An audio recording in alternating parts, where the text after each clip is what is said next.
السلام علیکم عزیز طلباء و طالبات، کلاس تاہم کے اسلامیات لازمی کے کورس میں سورہ احزاب شامل ہے۔ اس سورت کو مختلف اسباق کے اندر تقسیم کیا گیا ہے۔ پہلے سبق میں پہلی ابتدائی 8 آیتیں شامل ہیں۔ ہم ان 8 آیتوں کو پڑھیں گے اور سبق کو شروع کرنے سے پہلے چند ایک باتیں جو آپ لوگوں کے ذہن نشین کرنی ضروری ہیں۔ سورہ احزاب اس نام کی وضاحت۔ احزاب حزب کی جمع ہے۔ حزب کا مطلب ہے ایک لشکر، ایک گروہ۔ احزاب بہت زیادہ گروہ، بہت زیادہ لشکر۔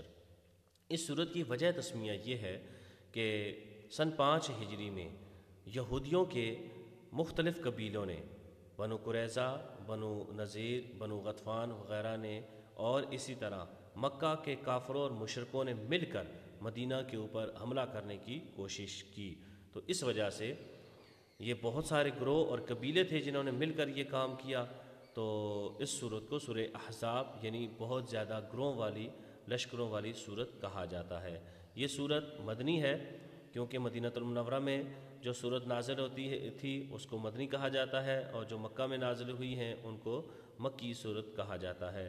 اس سورت کے اندر 9 رکوع ہیں اور 73 آیتیں ہیں۔ اور اس سورت کا پس منظر یا اس سورت کے اندر کیا اہم واقعات بیان کیے گئے ہیں، دونوں سوالوں کا ایک ہی جواب ہے۔ اس سورت کا پس منظر یہ ہے کہ اس سورت کے اندر 4 اہم واقعات ہیں۔ پہلا واقعہ یہ ہے کہ یہی جو میں نے بات بیان کی سورہ احزاب کی وجہ تسمیہ والی، کہ یہودیوں کے مختلف قبیلوں نے اور قریش مکہ نے، جو مکہ کے قریش کے جو لوگ تھے، کافر لوگ تھے، مشرک لوگ تھے، ان سب نے مل کر شوال سن 5 ہجری میں مدینہ المنورہ کے اوپر حملہ کرنے کی کوشش کی، اور اس پورے واقعے کا ذکر اس صورت کے اندر موجود ہے۔ اب جس کو غزوہ احزاب بھی کہا جاتا ہے اور غزوہ خندق بھی کہا جاتا ہے۔ دوسری وجہ، اس وجہ تسمیہ یا پس منظر یا اہم واقعہ اس صورت کے اندر یہ بیان کیا گیا ہے کہ یہودیوں کا ایک قبیلہ بنو قریظہ، ان کا مسلمانوں سے یہ معاہدہ تھا کہ آپ بھی امن سے رہیں، ہم بھی امن سے رہیں گے، آپ ہمیں نہ چھیڑیں، ہم آپ کو نہیں چھیڑیں گے، ہم آپ کے خلاف جنگ نہیں کریں گے، آپ ہمارے خلاف جنگ نہیں کریں گے، آپ ہمارے کسی دشمن سے ساتھ نہیں دیں گے، ہم آپ کے کسی دشمن سے ساتھ نہیں دیں گے۔ لیکن جب یہی سن 5 ہجری میں شوال کے مہینے میں باقی یہودیوں کے قبیلوں نے مدینہ کے اوپر حملہ کیا، تو قریظہ قبیلے نے بھی باقی قبیلوں کا ساتھ دیا اور اپنے کیے ہوئے معاہدے کو توڑ دیا۔ پھر جس کے بعد نبی صلی اللہ علیہ وسلم کو اللہ تعالیٰ کی طرف سے حکم ہوا کہ بنو قریظہ کو بھی سبق سکھاؤ، ان کے خلاف بھی جنگ کرو، اور ان کی تباہی کے بارے میں بھی اس صورت کے اندر بیان کیا گیا ہے۔ تیسرا اہم واقعہ کہ اس صورت کے اندر اللہ تعالیٰ نے نبی صلی اللہ علیہ وسلم کے ذریعے بہت ساری جاہلانہ رسومات کا بھی خاتمہ کروایا۔ جن رسومات میں سے ایک رسم یہ تھی کہ لوگ کسی کو بیٹا بنا لیتے، لے پالک، متبنہ یا منہ بولا، تو جس طرح آج کل بھی رواج ہے، تو یہ منہ بولا بیٹا رسم، اس کو جاہلانہ رسم یہ تھی کہ اس کو حقیقی بیٹا سمجھ لیتے تھے، حتیٰ کہ اس کو وراثت میں بھی حصہ دیا جاتا تھا۔ اب یہ جاہلانہ رسم تھی، تو اس جاہلانہ رسم کو بھی ختم کرنے کا ذکر اس صورت کے اندر موجود ہے کہ نبی صلی اللہ علیہ وسلم نے سب سے پہلے اپنے آپ سے شروع کیا۔ نبی صلی اللہ علیہ وسلم نے خود بھی زید بن حارثہ رضی اللہ تعالیٰ عنہ کو منہ بولا بیٹا بنایا ہوا تھا، لیکن جب اللہ کی طرف سے حکم آ گیا کہ یہ ٹھیک نہیں ہے کام، تو نبی صلی اللہ علیہ وسلم نے سب سے پہلے اس کو خود ختم کیا۔ کہ کیا کیا کہ زید بن حارثہ کی شادی اپنی پھوپھی کی بیٹی زینب بنت جحش سے کروائی، اور چند دنوں کے بعد ان کی آپس میں طلاق ہو گئی، کسی وجہ سے نہیں بن پائی، تو رسم کا خاتمہ یہ ہوا کہ نبی صلی اللہ علیہ وسلم نے اپنے منہ بولے بیٹے کی بیوی سے شادی کر لی۔ یعنی منہ بولا بیٹا کون تھا؟ زید بن حارثہ، انہوں نے طلاق دی زینب بنت جحش کو، اور زینب بنت جحش سے نکاح کر لیا نبی صلی اللہ علیہ وسلم نے۔ حالانکہ بہو سے اگرچہ اس کو طلاق بھی ہو جائے تو اس سے نکاح جائز نہیں ہوتا، تو اس لیے نبی صلی اللہ علیہ وسلم نے زینب بنت جحش سے نکاح کر کے اس رسم کو ختم کر دیا۔ دیکھ لو کہ منہ بولا بیٹا حقیقی بیٹا نہیں ہوتا۔ اور چوتھا اور اہم جو آخری واقعہ ہے وہ یہ تھا کہ نبی صلی اللہ علیہ وسلم کی بیویوں کو ایک حیثیت اور ایک مقام دیا گیا، عزت دی گئی۔ کیا کہ نبی صلی اللہ علیہ وسلم کی بیویاں مومنوں کے لیے ماؤں کی حیثیت سے ہیں، ایک بات۔ اور دوسری بات یہ بیان کی گئی اس صورت کے اندر نبی صلی اللہ علیہ وسلم کی بیویوں کے بارے میں کہ انہوں نے نبی صلی اللہ علیہ وسلم سے مطالبہ کیا کہ ہمارے نان نفقے کے اخراجات بڑھائے جائیں، تو نبی صلی اللہ علیہ وسلم نے کہا ٹھیک ہے، ڈیمانڈ ٹھیک ہے، آپ کے اخراجات پورے نہیں ہوتے، مطالبہ آپ کا غلط نہیں ہے، لیکن اگر آپ اسی پہ صبر کرو تو آپ کو اللہ تعالیٰ اجر دے گا۔ تو پھر انہوں نے نبی صلی اللہ علیہ وسلم کی بات کو مانتے ہوئے اسی کے اوپر صبر کیا، تو اس کا بھی پورا ذکر اس صورت کے اندر موجود ہے۔ یہ پس منظر بھی ہے، اس کے اہم واقعات بھی ہیں، وجہ تسمیہ بھی ہے۔ تو اب آئیے ہم سبق شروع کرتے ہیں۔ بسم اللہ الرحمن الرحیم۔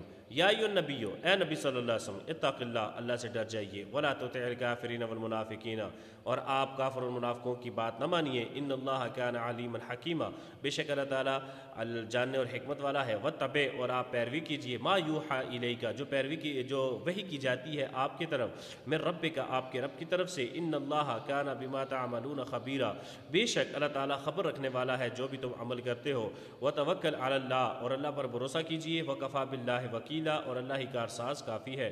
ما جعل اللہ لرجل، نہیں بنایا اللہ نے کسی آدمی کے لیے، من قلبین، دو دل، فی جوفی، اس کے سینے میں، وما جعل ازواجکم، اور نہیں بنایا اس نے تمہاری بیویوں کو، اللہ تظاہرون منہن، کہ وہ جو جن سے تم زہار کرتے ہو، امہاتکم، تمہاری مائیں، یعنی زہار کہتے ہیں کہ بیوی کو ماں کہہ دینا، وما جعل ادعیاءکم، اور نہیں بنائے اس نے تمہارے لیب پالک یعنی منہ بولے بیٹے، ابناءکم، تمہارے حقیقی بیٹے، ذالکم قولکم، تمہاری منہ کی باتیں ہیں، ذالکم قولکم، تمہاری باتیں ہیں، بافواہکم، تمہارے منہ کی، واللہ یقول الحق، اور اللہ تعالیٰ حق کہتے ہیں، وہو یہدی السبیل، اور وہی سیدھا راستہ دکھاتا ہے۔ ادعوہم، پکارو ان کو، یعنی ان بیٹوں کو، لے پالک کو، لآبائہم، ان کے باپوں کے نام سے، وہ اقسط عند اللہ، وہی زیادہ درست بات ہے اللہ کے نزدیک۔ فإن لم تعلموا، پس اگر تم نہیں جانتے، آباءہم، ان کے باپوں کو، فإخوانکم فی الدین، پس وہ تمہارے دینی بھائی ہیں، وموالیکم، اور تمہارے دوست ہیں، ولیس علیکم جناح، اور نہیں ہے گناہ تم پر، فیما اخطأتم، جو تم سے غلطی ہو گئی، بھی، اس کے ساتھ، ولیکن، اور لیکن، ما تعمدت، جو ارادہ کیا، قلوبکم، تمہارے دلوں نے، وکان اللہ غفور الرحیم، اور اللہ تعالیٰ بخشنے رحم کرنے والا ہے۔ النبی اولیٰ بالمؤمنین، نبی صلی اللہ علیہ وسلم زیادہ حقدار ہیں مومنوں کو، من انفسہم، ان کی جانوں سے، وازواجہ امہاتہم، اور نبی صلی اللہ علیہ وسلم کی بیویاں مومنین کی مائیں ہیں، واولو الارحام، اور قریبی رشتہ دار، بعضهم اولیٰ ببعض، ایک دوسرے کے زیادہ قریب ہیں، فی کتاب اللہ، اللہ کی کتاب میں، من المؤمنین والمہاجرین، مومنین میں سے اور مہاجرین میں سے، الا، مگر، ان تفعلوا، یہ کہ تم کرو، الی اولیائکم معروفا، اپنے دوستوں سے احسان، کان ذالک فی الکتاب مستورا، یہ باتیں اللہ کی کتاب قرآن مجید میں لکھی گئی ہیں۔ وَإِذْ أَخَذْنَا مِنَ النَّبِيِّينَ، اور جب لیا ہم نے نبیوں سے، میثاقہم، ان کا وعدہ، وَمِنْکَ، اور آپ سے بھی، یعنی نبی صلی اللہ علیہ وسلم سے بھی، وَمِن نوح، اور نوح علیہ السلام سے بھی، وَإِبْرَاہِیم، اور ابراہیم علیہ السلام سے بھی، وَموسیٰ، اور موسیٰ علیہ السلام سے بھی، وَعیسیٰ ابن مریم، اور عیسیٰ بن مریم علیہ السلام سے بھی، وَأَخَذْنَا، اور لیا ہم نے، منہم، ان سے، میثاقا غلیظا، پختہ وعدہ، لِيَسْأَلَ الصَّادِقِينَ، تاکہ وہ سوال کر سکے ان کی سچائی، تاکہ وہ سوال کر سکے سچے لوگوں سے، عن صدقہم، ان کی سچائی کے بارے میں، وَأَعَدَّ، اور اس نے تیار کیا ہے، للکافرین، کافروں کے لیے، عذابًا علیما، دردناک عذاب۔ بچوں، ایک تو آپ نے یہ جو خط کشید کیے ہوئے الفاظ ہیں ان کو آپ نے لکھنا ہے اور ان کے معنی بھی لکھنے ہیں، اور اسی طرح یہ جو الکلمات و تراکیب کے نیچے الفاظ اور معنی لکھے ہوئے ہیں ان کو بھی آپ نے اپنے رجسٹر کاپی کے اوپر لکھنا ہے۔ اور دوسری چیز، آپ نے یہ جو سوالات دیے گئے ہیں آپ کو، یہاں پر 30 سوالات ہیں، آپ نے ان کو بھی اپنے رجسٹر کاپی کے اوپر لکھ کر چیک کروانا ہے۔ سورہ احزاب کس پارے میں ہے، سورہ احزاب میں کتنی آیتیں و رکوع ہیں، سورہ احزاب کب نازل ہوئی، سورہ احزاب مکی ہے یا مدنی، غزوہ احزاب کب پیش آیا۔ غزوہ احزاب شوال سن 5 ہجری میں پیش آیا۔ غزوہ احزاب کا پس منظر کیا ہے، ویڈیو کے شروع میں میں نے بتا دیا ہے۔ پہلی 3 آیات میں نبی صلی اللہ علیہ وسلم کو کن باتوں کی تلقین کی گئی ہے، اور آپ نے پہلی آیتیں دیکھنا ہے، اس کے اندر نبی صلی اللہ علیہ وسلم کو کیا حکم دیا گیا ہے، کس بات پر کچھ گناہ نہیں ہے۔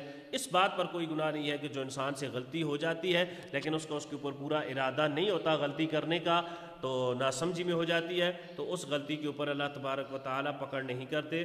اور اسی طرح وہ گناہ جو آپ نے اپنے دل سے بھی سوچا ہے، ارادہ صرف کیا ہے لیکن اس کو ابھی تک پریکٹیکل کیا نہیں، عملاً کیا نہیں، اس کے اوپر بھی آپ کو کوئی پکڑ نہیں ہے، کوئی گناہ نہیں ہے۔ وہی مطلوب اور غیر مطلوب کیا ہے؟ وہی مطلوب تلاوت کی جانے والی وحی، اور وہی غیر مطلوب نہ تلاوت کی جانے والی وحی، یعنی وہی مطلوب قرآن مجید ہے اور وہی غیر مطلوب حدیث رسول صلی اللہ علیہ وسلم ہے کہ قرآن مجید کی تلاوت کی جاتی ہے اس لیے اس کو وحی مطلوب کہا جاتا ہے، اور احادیث رسول صلی اللہ علیہ وسلم کی تلاوت نہیں کی جاتی اس لیے اس کو وحی غیر مطلوب کہا جاتا ہے۔ ایمان والوں کو کیا خصوصی ہدایات دی گئی ہیں؟ ایمان والوں کو یہ خصوصی ہدایات دی گئی ہیں کہ اللہ تبارک و تعالیٰ نے تمہاری بیویوں کو تمہاری مائیں نہیں بنایا، یعنی کہ جس طرح کوئی شخص اپنی بیوی کو ماں کہہ دیتا ہے تو وہ تمہاری بیوی جو ہے وہ تمہاری ماں نہیں بن جاتی۔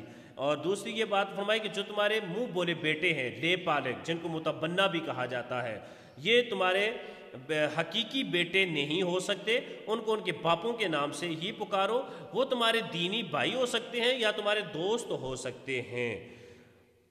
یہ مسلمانوں کو خصوصی ہدایات دی گئی ہیں۔ اور اسی طرح اگلا سوال ہے متبنہ کسے کہتے ہیں؟ یعنی متبنہ وہ بیٹا جو منہ بولا ہوتا ہے، لے پالک بیٹا، یعنی جو اپنا حقیقی بیٹا تو نہیں ہوتا بلکہ جس کی پرورش اور کر کے اس کو بیٹا بنا لیا جاتا ہے، منہ سے کہہ دیا جاتا ہے یہ میرا بیٹا ہے، تو اسی کو متبنہ بھی کہتے ہیں، لے پالک بھی کہتے ہیں، اور اسی کو منہ بولا بیٹا بھی کہتے ہیں۔ اگر متبنہ کے اصلی باپ کا علم نہ ہو تو کیا کرنا چاہیے؟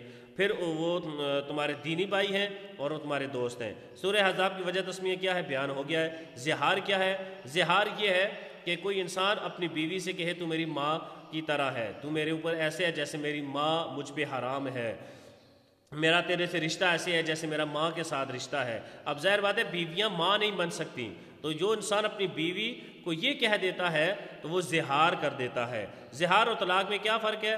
زہار کے اندر بیوی کچھ ٹائم کے لیے خاوند کے اوپر حرام ہو جاتی ہے، طلاق میں بیوی ساری زندگی کے لیے خاوند کے اوپر حرام ہو جاتی ہے۔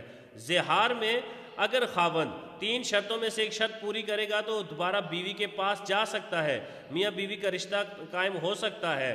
وہ 3 شرائط یہ ہیں کہ خاوند 1 غلام آزاد کرے گا، یا پھر وہ 2 مہینے کے لگاتار روزے رکھے گا، یا پھر 60 مسکینوں کو کھانا کھلائے گا۔ ان 3 شرطوں میں سے ایک پوری کرے گا تو وہ اپنی بیوی کی طرف پلٹ سکتا ہے، لیکن طلاق میں ایسا نہیں ہے، بلکہ طلاق میں ہمیشہ کے لیے جدائی ہو جاتی ہے۔ اللہ نے سورہ احزاب میں کن پیغمبروں سے عہد لینے کا تذکرہ کیا ہے؟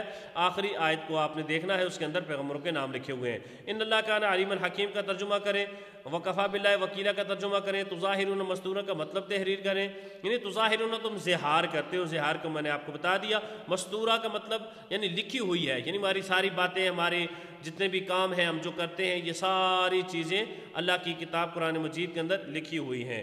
ازواجہ امہاتم کا مفہوم تحریر کریں۔ ازواجہ امہاتم کا مطلب یہ ہے نبی صلی اللہ علیہ وسلم کی بیویاں مومنوں کی مائیں ہیں، یعنی ہمارے لیے نبی صلی اللہ علیہ وسلم کی بیویاں کس حیثیت سے ہیں؟ ماں کی حیثیت سے ہیں۔ انبیاء سے پختہ عہد کیوں لیا گیا؟ تاکہ اللہ تعالیٰ ان سے ان کی سچائی کے بارے میں سوال کر سکے۔ النبی اولیٰ بالمؤمنین من انفسہم کا مفہوم تحریر کریں، یعنی نبی صلی اللہ علیہ وسلم مومنوں کو ان کی جانوں سے بھی زیادہ آگے ہونے چاہیے کہ وہ اپنی جان سے، اپنے بیوی بچوں سے، والدین سے بڑھ کر نبی صلی اللہ علیہ وسلم سے محبت کریں۔ اللہ نے ازواج مطہرات کی عزت افزائی کس طرح کی؟ اللہ نے ازواج مطہرات کی عزت افزائی اس طرح کی کہ مومنوں کے لیے مائیں بنا دیا ازواج مطہرات کو۔ ما جعل اللہ لرجل من قلبین فی جوفی کا مفہوم تحریر کریں۔ مفہوم یہی ہے کہ اللہ نے کسی بھی آدمی کے دل کے اندر، سینے کے اندر 2 دل نہیں بنائے۔ جس طرح ایک شخص آ کر اس نے کہا تھا کہ میرے سینے میں 2 دل ہیں، ایک دل میں ایمان ہے، ایک دل میں کفر ہے، میں جب چاہتا ہوں تو ایمان والا بن جاتا ہوں، جب میں چاہتا ہوں تو کفر والا بن جاتا ہوں۔ تو اللہ تعالیٰ نے اس کی تردید کر دی، نہیں، کسی کے سینے کے اندر 2 دل نہیں ہو سکتے، ایک دل ہے، ایک ہی چیز رہے گی، یا ایمان یا کفر۔ اس سبق میں جن انبیاء کا ذکر ہوا ہے ان میں سے 2 کا نام ذکر کریں۔ پہلی آیت میں نفسوں کو کس بات سے منع کیا گیا؟ اس بات سے منع کیا گیا کہ آپ نے مومنوں اور کافروں کی بات نہیں ماننی۔ پہلی آیت میں نفسوں کو کس بات کی تلقین کی گئی؟ کہ اللہ سے آپ ڈرتے رہے۔ نفسوں کا مومنین پر کیا حق ہے؟ یہ بھی نبی صلی اللہ علیہ وسلم کا مومنین پر یہ حق ہے کہ مومنین اپنی جان سے، اپنی اولاد سے، اپنے ماں باپ سے، اپنی بیوی بچوں سے، اپنی ہر چیز سے زیادہ محبت نبی صلی اللہ علیہ وسلم سے کریں۔ ازواج مطہرات کا درجہ مومنین کے لیے کیا ہے؟ مئو کی طرح ہے۔ کافروں کے لیے کیا عذاب تیار کیا گیا ہے؟ کافروں کے لیے دردناک عذاب تیار کیا گیا ہے۔ یا آپ نے پورا کام چیک کروانا ہے۔ السلام علیکم۔